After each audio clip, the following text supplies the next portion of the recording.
Audio Jungle. Audio Jungle. Audio Jungle. Audio Jungle. Rivers and waterways. I just love all of the little moments out on the river, all the little snapshots of life.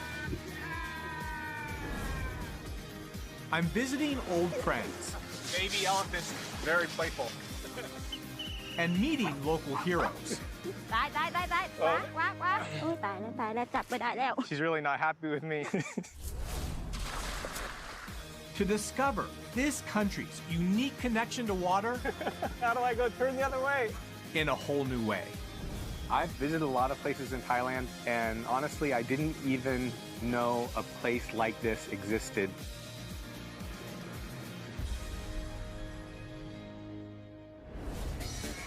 I'm starting my trip at the perfect time. I'm in the middle of the world's largest water festival on Khao San Road in Bangkok. Songkran, as it's known, marks the start of the Thai New Year and of the rainy season. For 3 days every April, the entire country shuts down to engage in a nationwide water fight. And it's a great mix of people, young Thai people, tourists from all over the world.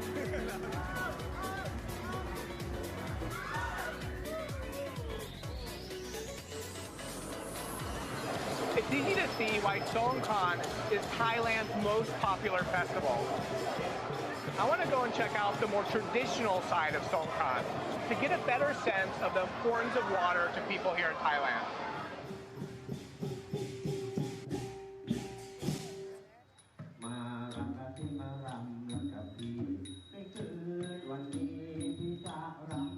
I'm at King Rama II Memorial Park. And I'm here because this is where families celebrate a more traditional side of Songkran. This centuries-old festival goes back to the roots of the Thai people. Tied to farming communities, it was a time to give thanks for a good harvest and to mark new beginnings. So this is how I imagine Songkran like 100 years ago. This is a song a rice farmer is singing. He's trying to flirt with a girl that he likes.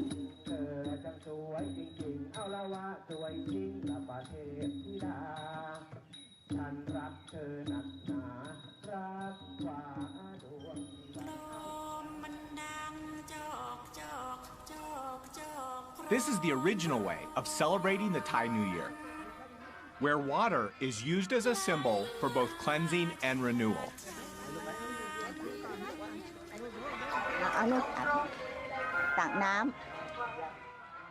And then ask for a blessing? Yeah.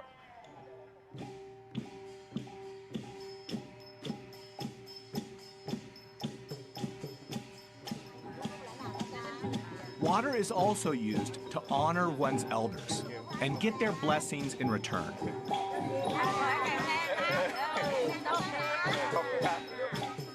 It's great to be able to compare and contrast traditional Songkran and what Songkran has become for a lot of people. That's the way Thailand is. In Thailand, you get this great mix of tradition and contemporary ways of celebrating. And it's all connected to water, the essence of life. I first came to Thailand in the 1990s to study freshwater fish. I spent a lot of time on rivers, traveling up and down rivers, and it was clear to me how connected people here are to rivers and water. And that's why I've come back. I'm going to travel Thailand's two major waterways, starting south at the Chao Phraya River and then north to the mighty Mekong, before I end my journey back at the source and the heart of Thailand's Central Plains. I want to understand what rivers mean to Thai people and how they have influence and are still influencing people's day-to-day lives. And the first place to start is the capital. Like any big city, Bangkok has its share of roads, traffic, street lights, and skyscrapers. But believe it or not, in the beginning, Bangkok's highways weren't made of concrete, they were made of water. I'm in one of the principal canals that runs through Bangkok with travel writer Steve Van Beek. No place better encapsulates how much Thai culture is bound to water than here.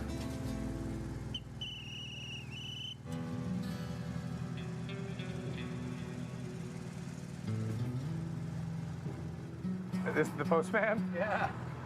Sawadee krap. Can I send a postcard? Yes. Yeah. So just like a normal postman, he has his bag of mail and does a couple miles on the river every day. My friend doesn't live on the river. Is this okay? Yeah.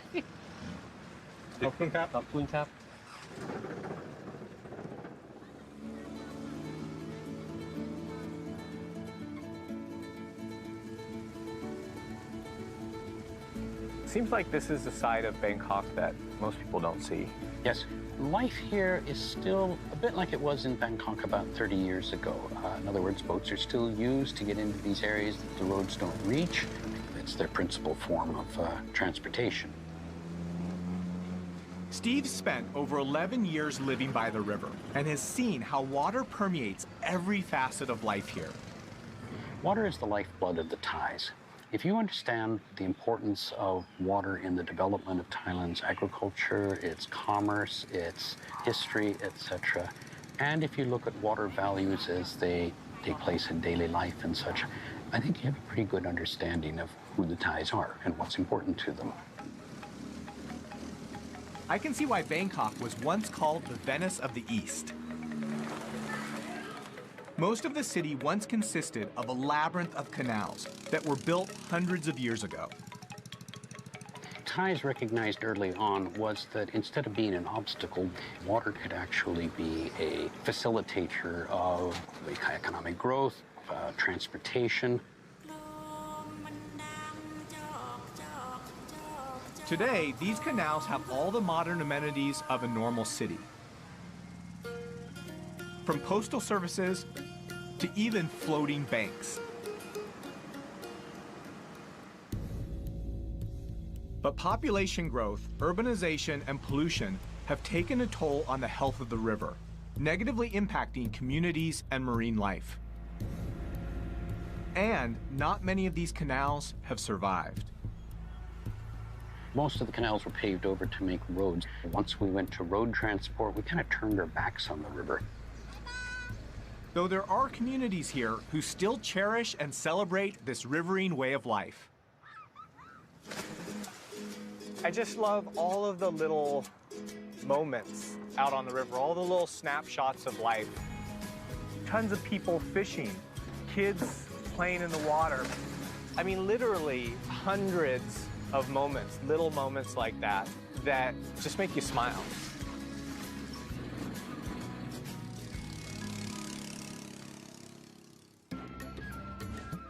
Thailand's waterways aren't just a conduit for transport and trade. The rivers themselves are also a source of sustenance. And even in some of the most inhospitable places, Thais have managed to find ways to harvest from the land. I'm heading southwest to an intersection where the rivers meet the sea. This place is a hot, muddy swampland. And the salt levels in these intertidal zones would kill an ordinary plant in hours. But it's in these mangroves where something remarkable happens. On previous research trips, I've caught everything from giant freshwater stingray to small black-tipped reef sharks right in this region. It's one of the most biologically rich and complex ecosystems on Earth. Over the last 20 years, the local community here has actively been replanting mangrove forests that were once cleared for development.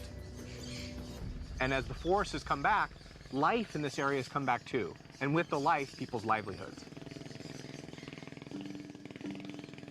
During high tide, this entire area is underwater. Even so, local people have found some ingenious ways to make use of this piece of real estate. And it all happens at low tide. As the ocean waters recede, they leave behind mudflats that extend far out to the horizon. impossible to cross by boat or on foot. People here use these giant wooden skis or surfboards. The same way that you might use snowshoes to move across the snow, people use these big boards to mud surf, to move across the mud to collect small clams. Clams are a vital source of income for the community here, and an amazing example of how Thais use the river systems both during the dry and the wet season. And I'm gonna find out just how it's done. Okay, let's give this a try. Time to get dirty. So, surfboard in the mud, pail to collect clams. Oh, like that. Okay. Oh, my legs are a little long. Now. Here, Okay. feet here. Just go. Oh. Wait, how do I go turn the other way? โอ้ยเก่งๆขึ้นมาทางนี้ฮะนั่นละใช่ Oh, I thought it was gonna be easy. It's difficult to turn. Watch the professional do it. Oh, there we go. It's like swimming in a big bowl of chocolate pudding. How do you find where the clams are? How do you know? เขาจะมีรูอ่ะแต่มันจะมีหอยมันจะรูแล้วเราจะมองเห็นได้แบบนี้ So I'm just looking for holes, and then when there's a hole, feel down. Oh, got one. I found one.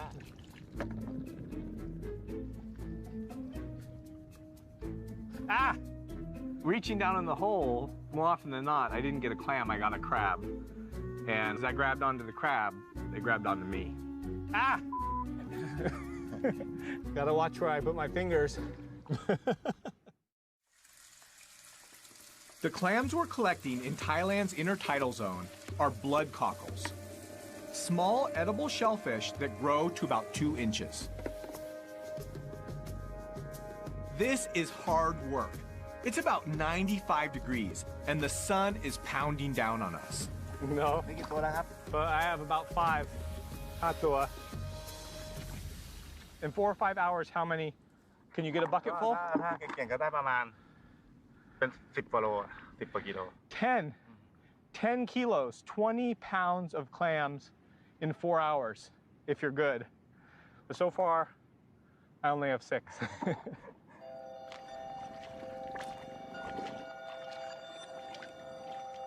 You look at this area, it seems so inhospitable. Just thick mud. And to think that people make a living out here collecting 20 pounds of clams on one low tide, that's pretty impressive. The tide is coming in, so we head back to shore to wash and count our catch.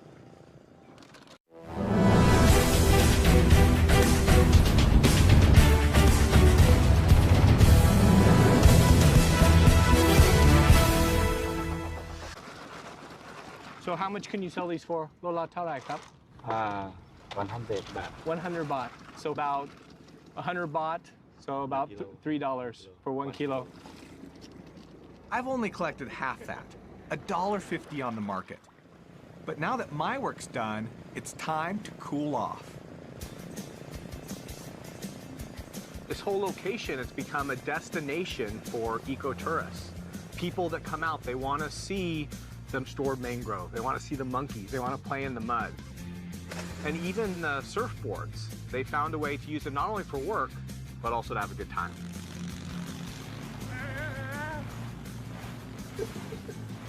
After hearing what's happened out here, it's a real success story. Families moving from cities back out here to start ecotourism businesses. Just goes to show me how resilient these mangrove ecosystems can be if given half a chance.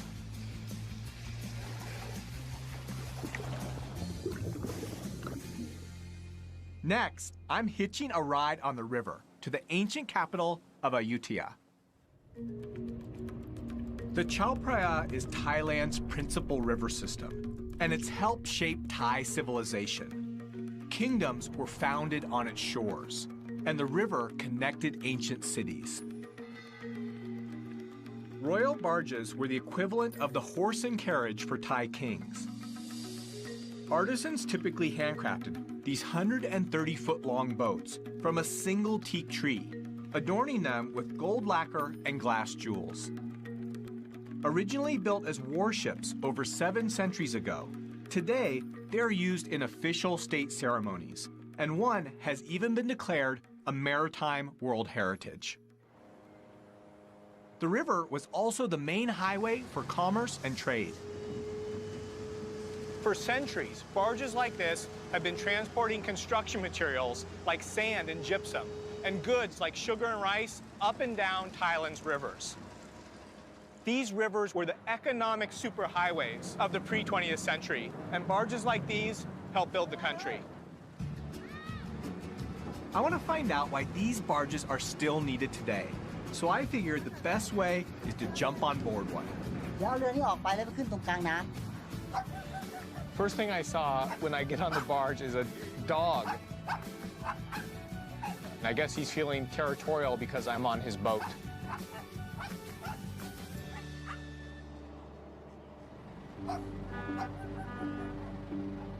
Now that we're all loaded up, we have a long, slow journey ahead of us. It's going to take us over 20 hours to cover just 62 miles. Which is pretty crazy if you think about it, because a truck could cover that same distance in about 2 hours. We're heading toward the city of Ayutthaya.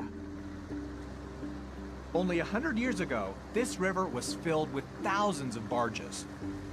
Nowadays, as roads become the more popular method of transportation, the barges are dying out.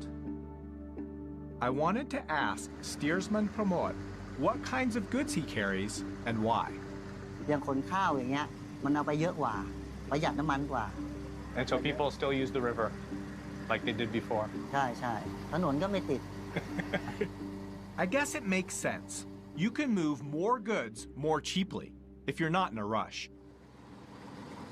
Pramod lets me have a go at the wheel, but not before a crash course in towing 3 92-foot-long barges carrying over 1,000 tons of soil. What happens if I need to stop the barges? If I turn the wrong way, I have to stop the barges. How do I stop them? แต่มันไม่มีเบรกเวลาจะเบรกเราต้องถอย เข้าเกียร์ถอยหลัง He says, no brake. So you imagine all of that weight, all of the inertia. It's impossible to stop. So go slow, just drive slow, be patient. ใช่ใช่ครับ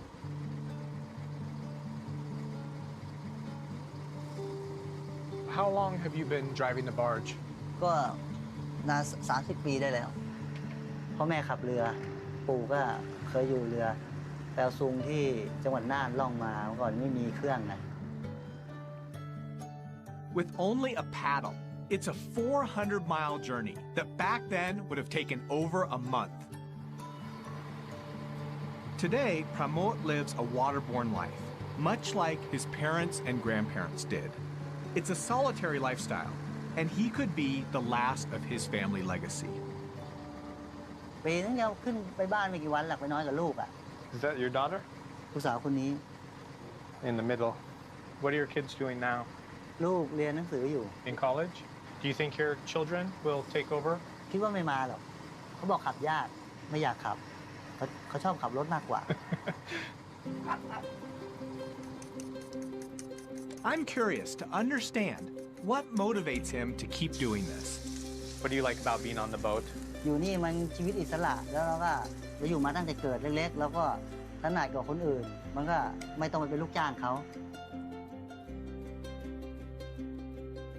You know, being out there, I got a sense for what that life is like.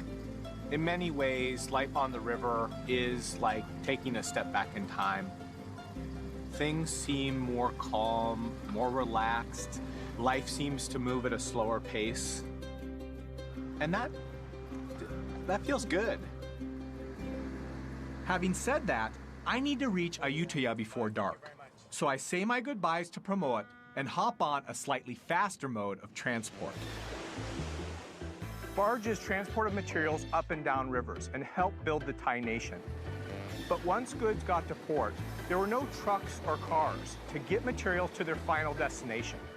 So people looked for the biggest, strongest thing they could find, elephants. I want to get a sense for just how these mighty pachyderms help build the Thai nation. So I helped the mahouts We brought a few elephants down the river for their evening bath.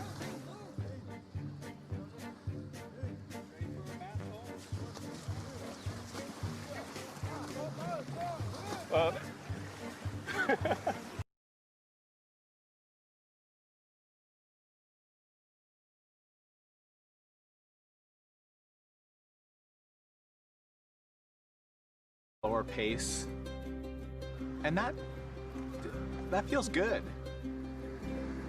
Having said that, I need to reach Ayutthaya before dark, so I say my goodbyes to Pramod and hop on a slightly faster mode of transport. Barges transported materials up and down rivers and helped build the Thai nation. But once goods got to port, there were no trucks or cars to get materials to their final destination. So people looked for the biggest, strongest thing they could find: elephants. I want to get a sense for just how these mighty pachyderms help build the Thai nation. So I helped the mahouts. We brought a few elephants down the river for their evening bath.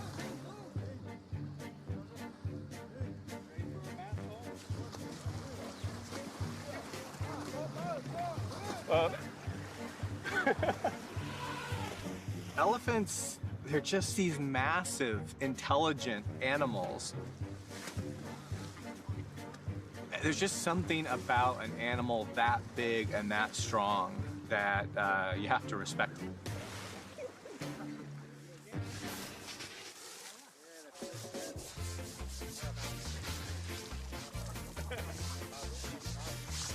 Changi, are you Torai?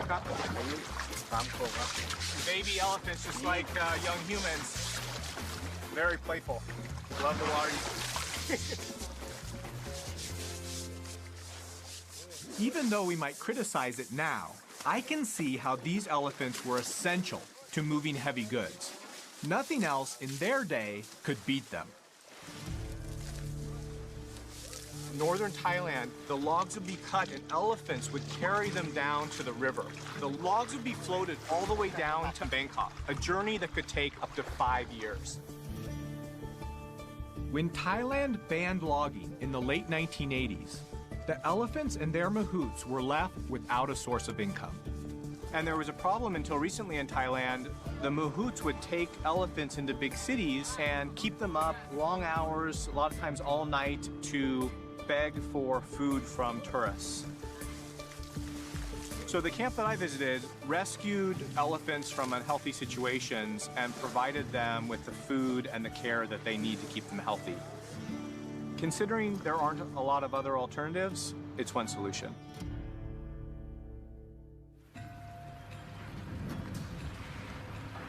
It's the late rainy season in Ayutthaya, Thailand, and surrounding this ancient capital is another key reason why the Thai kingdom thrived.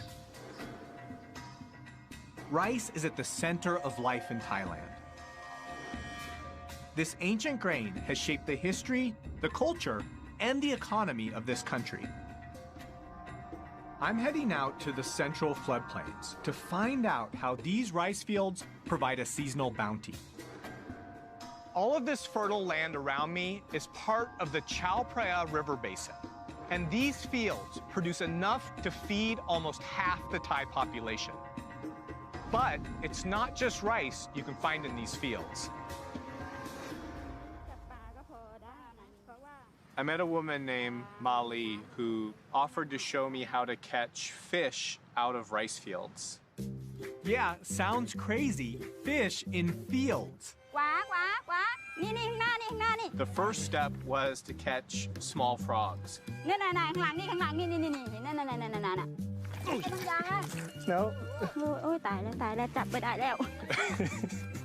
Got it, I got it.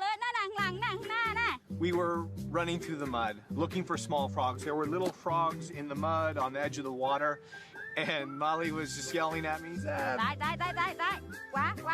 but it was harder than it looked. They're so sneaky, aren't they, Molly? Molly's teaching me how to catch bait, the bait that she uses for snakeheads, and this is one of the snakeheads' favorite prey. but she's really not happy with me. ได้กี่ตัวแล้วน่ะ Only one. นี่แจนจับเขียดไม่เก่งเลย How many frogs do we need for bait? 20 กว่าตัวก็ได้ แล้วปัก So เบ็ดไม่มาก we have 5. She said that we need at least 20. นี่อีกตัวนึงเนี่ย Says I'm not good way. Oh, เอาได้ไม่ได้ We finally got enough frogs to start fishing. เราต้องไปปักเบ็ดก่อนใช่ไหมจะ Yeah. จับเขียดแกะเบ็ด it's very simple. Just a small piece of bamboo, a string, and a hook. And Mali makes these herself at home. เราจับเขียดมาแล้วเราก็นี่ไง Sorry, buddy. แล้วเราก็ปักเบ็ดไม่ต้องให้เขียดจมน้ำ We're fishing for snakehead. It's one of the more common fish in the rice fields. It'll sneak up, it'll sense the movement of the prey of these frogs on the surface of the water and to ambush predators. So it'll sense the movement and then strike. Mali, the snakeheads, aroy, mai? อร่อย Aroy. The whole process is just so simple. Molly is someone, she doesn't have a lot of resources, and yet she's come up with a way to get the food that she needs, both for her family and to sell, from very simple instruments. เพราะว่าเราจับเขียดปักเบ็ดนี่เขาจับกันมาหลายปีแล้วใช่ไหมคะแต่ถึงเวลารุ่นเราก็ปักไปตามโบราณที่เขาว่ามา ที่มีน้ำนี่มันก็มีปลาตลอด เพราะมันไม่แห้ง Mali saying during the rainy season, all of these areas are connected from the river to the rice fields, and the fish that she relies on spread out all over the rice fields. So it's that cycle of the rainy season that connects most of the lands around here. And it looks like we finally got a bite. It's amazing to me that we've just hooked a fish in the middle of a rice field in Thailand. ดึงขึ้นมาเลยดึงขึ้นมา Oh, big one. There we go. So look at that. So a striped snakehead. This is one of the most common rice field fish, and this one's over a foot long. Mali says that in a night, she can catch 10, or in a good night, even 20 of these striped snakeheads. Good catch. It's a good one. มีความสุขไหม มีความสุขจ้ะ Look out. In the bag. Should we go check the other rods? ไป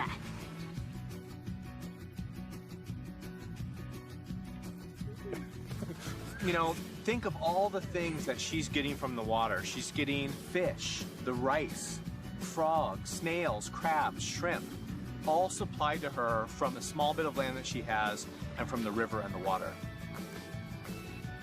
It really goes to show that even floods are turned into something positive here. The abundance and diversity of fresh food from Thailand's rivers has given rise to one of the most famous cuisines in the world. I've asked local resident Rapi Udomrat to show me how some of these wetland ingredients are used by her family. It looks like we have some typical ingredients for Thai food: garlic, shrimp paste, and pepper. Eggplant. This is Basil. basil. We use a lot of chili. Oh. I love eating spicy food, but I don't do so good with it. So, okay, show me what to do. First, you start with pepper, Pepper. chili, Kapla. kaffir lime. Yeah. Smells like Thai food. Yes. Smells good. Are these all the ingredients that you can grow in your garden? Yes. We have a little garden in almost every house. We can find in the backyard. Almost everything.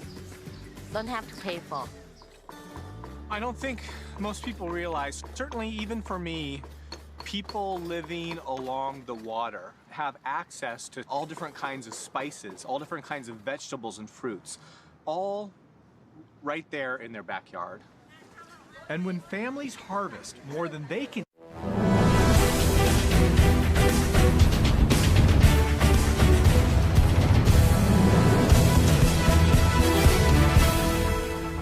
the river itself provides the space to sell it. When we almost finish, we feel sticky. Yeah, it feels sticky now. You like to try it? Sure. Oh, Is it spicy? a bit. For Thai. ฝรั่ง I don't know. Wow. Yeah, spicy.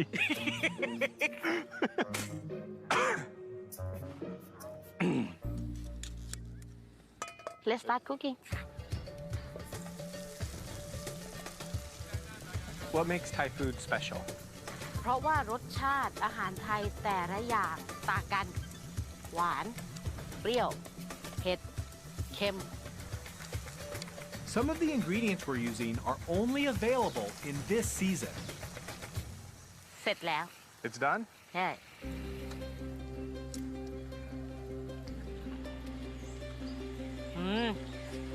Very good, yeah. We're heading out to have our meal on a boat with Rapi's aunt. I want to find out how families here utilize this seasonal bounty. Some curry. Thank you. Were there a lot of fish in the river back then? ปลาเยอะมาก พอน้ำขึ้นมาก็จะมีปลาเล็กๆเราก็จะสามารถจับปลาด้วยมือเปล่ากุ้งแม่น้ำด้วยทานจนเบื่อ She has some great stories about what it was like living on the river when she was younger. There were so many fish and crabs and shrimp that they would get tired of catching them. Too many to eat. There's some simple ingenuity to life here. People harnessing the river, channeling the rice fields, learning how to get food from around their house from the water. It's something that people in cities nowadays, we just don't get to experience. We get most of our food from supermarkets. I would love to live in Thailand. I love the idea of having a place in Thailand on a river somewhere, growing my own fruit and vegetables, raising my own fish or catching my own fish. I'd love to do that someday. It's November and the start of the dry season in Thailand. As the water levels in the river drop, it becomes much harder for people here to make a living planting rice or catching fish. But even as the river recedes, it gives birth to new ways of harvesting from the land. My journey continues on Thailand's other mighty river that planted the seeds of Thai civilization over 4,000 years ago.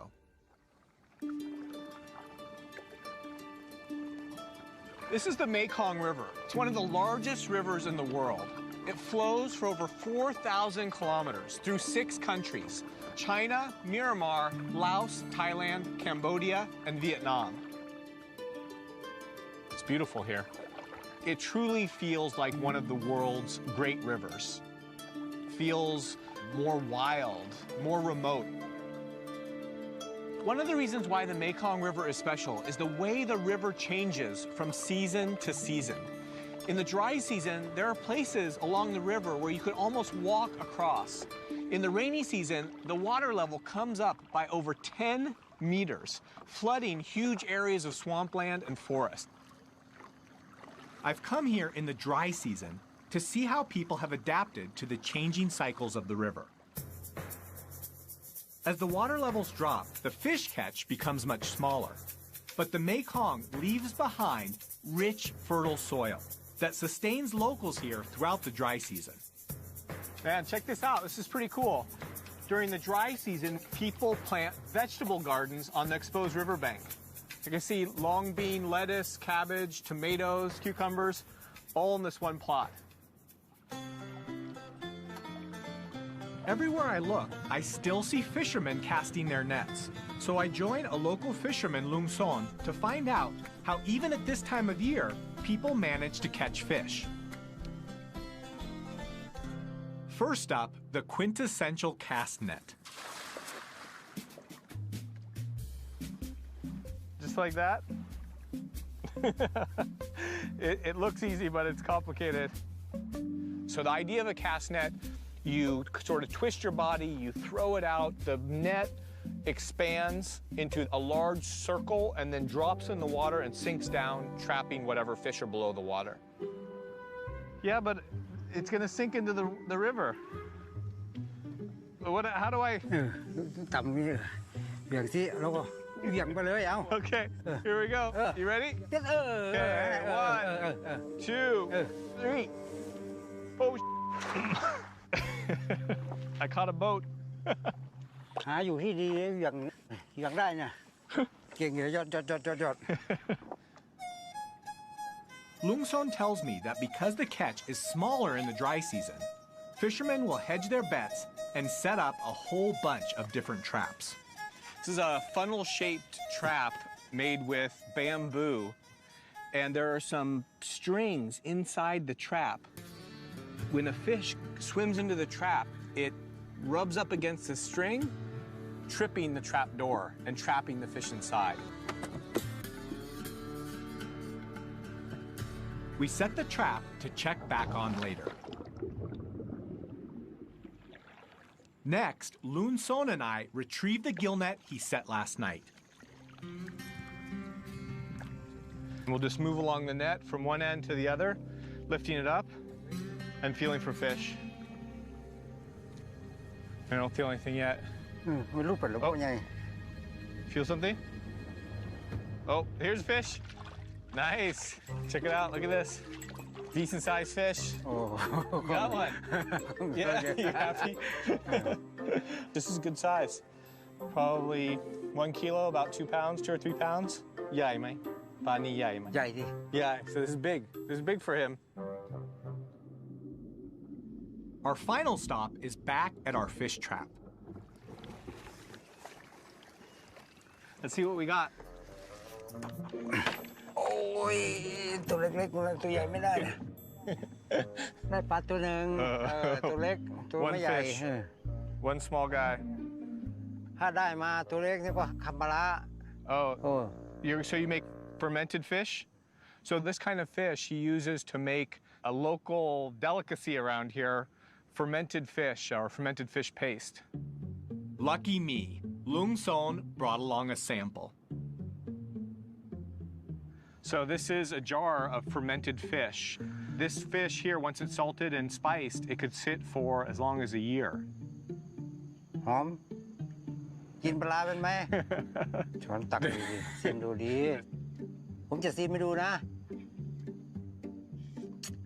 โอ้อร่อยยอดจะอันที่ทิพย์เลยเนี่ยชิมเลยเรื่อยๆเนี่ย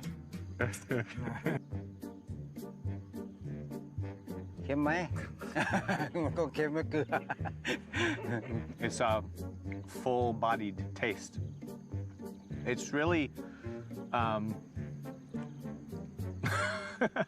salty.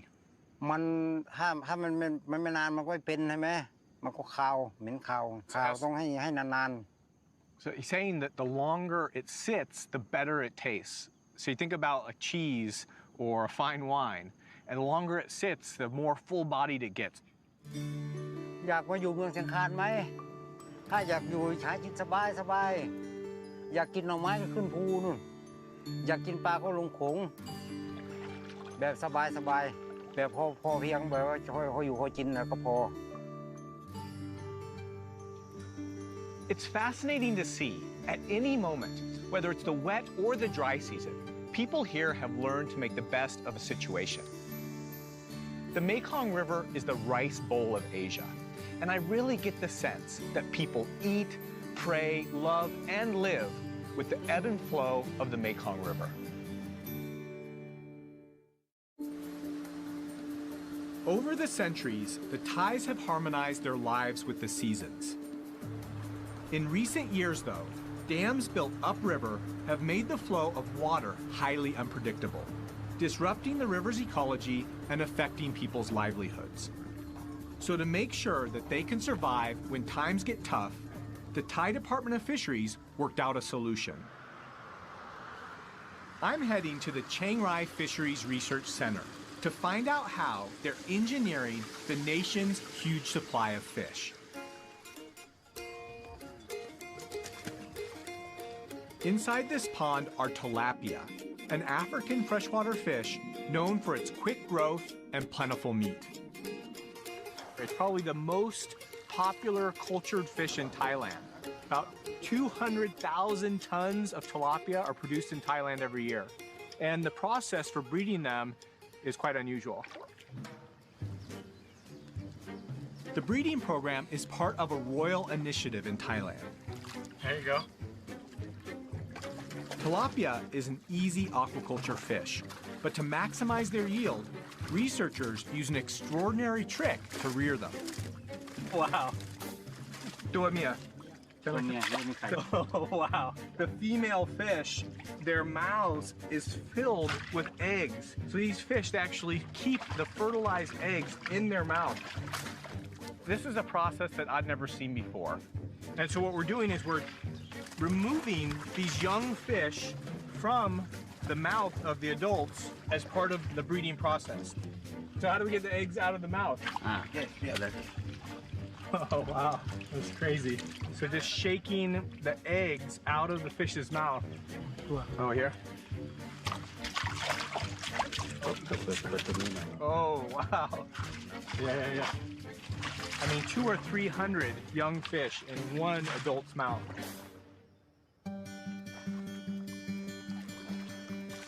The whole point of this process is to collect the young fry and introduce hormones into their feed to change the sex of the fish to male. Male tilapia grow much quicker and larger than females, which equals more fish for farmers to eat or sell. This center is an amazing example of just how much Thai people rely on fish and water. And it's this sense of connection that has led to the call to preserve the country's wild water havens. I'm heading back to the Central Plains to look at a conservation project at the heart of Thailand's river systems.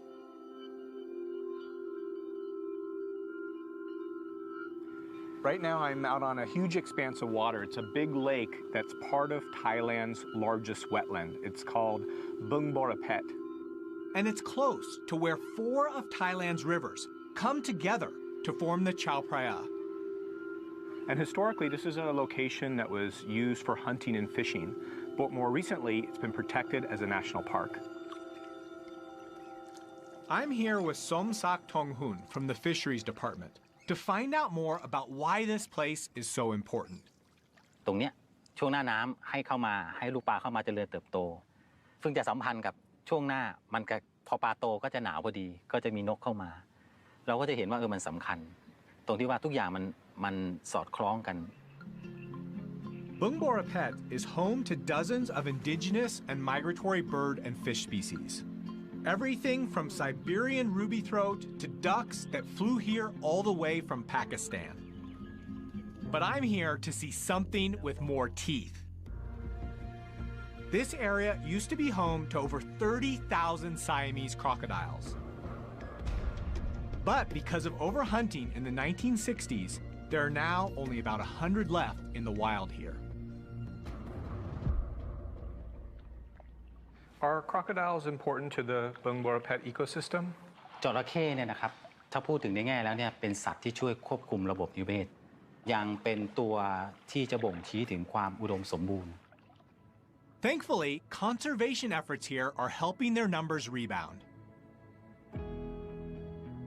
I've visited a lot of places in Thailand, been to a lot of different rivers, but I've never been here. And honestly, I didn't even know a place like this existed. And it feels like a place where water is very important, the most essential element.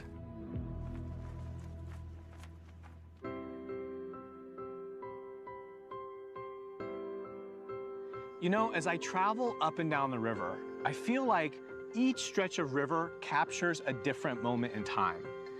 And if I put that timeline together, I can see the past, present, and future possibilities for this country. And I've learned the vital role that water and rivers play in the Thai economy, in Thai culture, and religion.